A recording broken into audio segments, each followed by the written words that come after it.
Hello, and welcome to the July 2022 Folklore and Fiction Podcast. My name is Kelly MacCath-Moran. I'm a PhD candidate in the Folklore Department at Memorial University of Newfoundland, and I'm also a writer, poet, and musician under the pseudonym C.S. MacCath. The Folklore and Fiction Podcast and Dispatch synthesize these passions with a focus on folklore scholarship aimed at storytellers. You'll find the Folklore and Fiction archive along with the rest of my work online at folkloreandfiction.com. Interested listeners will find a link to the current dispatch in the show notes, where a more comprehensive record of this episode can be found, including a bibliography and other references.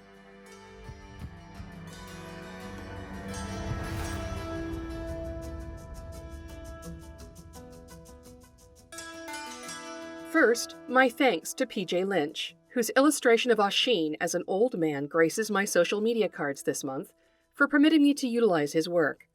You'll find him online at pjlynchgallery.com.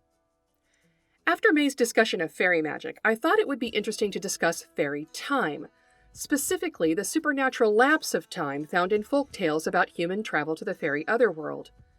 There's a powerful sense of the implacable in these tales.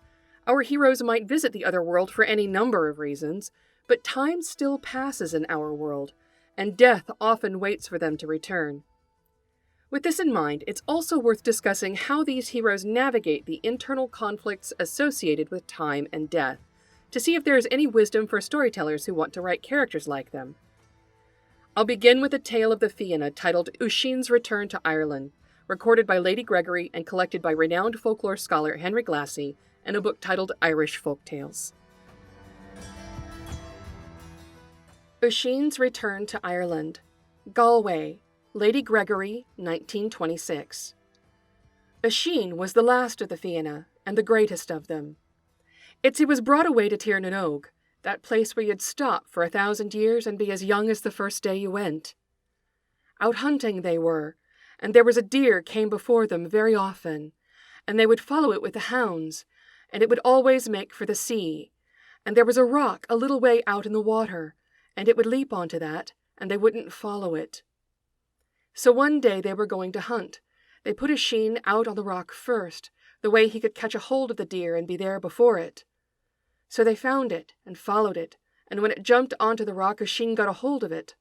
But it went down into the sea, and brought him with it to some enchanted place underground that was called Tir na Nog, and there he stopped a very long time, but he thought it was only a few days he was in it.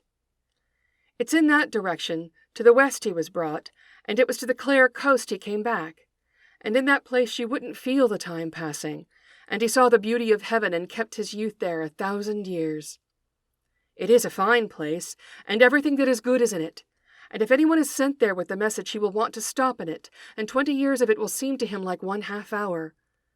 But as to where Tir na Nog is, it's in every place, all about us. Well, when he thought he'd been a 12-month there, he began to wish to see the strong men again, his brothers, and he asked whoever was in authority in that place to give him a horse and to let him go. And they told him his brothers were all dead, but he wouldn't believe it. So they gave him a horse, and they bade him not to get off it or to touch the ground while he would be away, and they put him back in his own country. And when he went back to his old place, there was nothing left of the houses but broken walls, and they covered with moss. And all his friends and brothers were dead, with the length of time that had passed. And where his own home used to be, he saw the stone trough standing that used to be full of water, and where they used to be putting their hands in and washing themselves.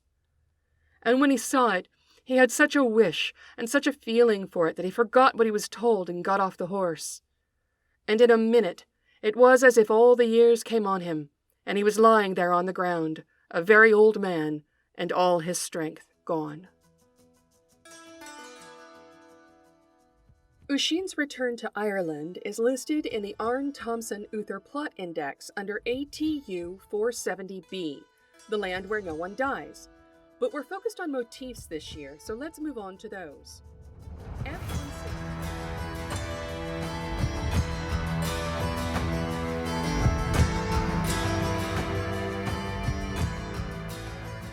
This episode of the Folklore and Fiction Podcast is a preview, and you can listen to the full episode on the Folklore and Fiction website. Just click on the dispatch link in the show notes or go to folkloreandfiction.com and sign up for a free account. Thanks very much for your interest. Copyright 2019 to 2023. Kelly S. MacCath-Moran. All rights reserved unless Creative Commons licensing is specifically applied.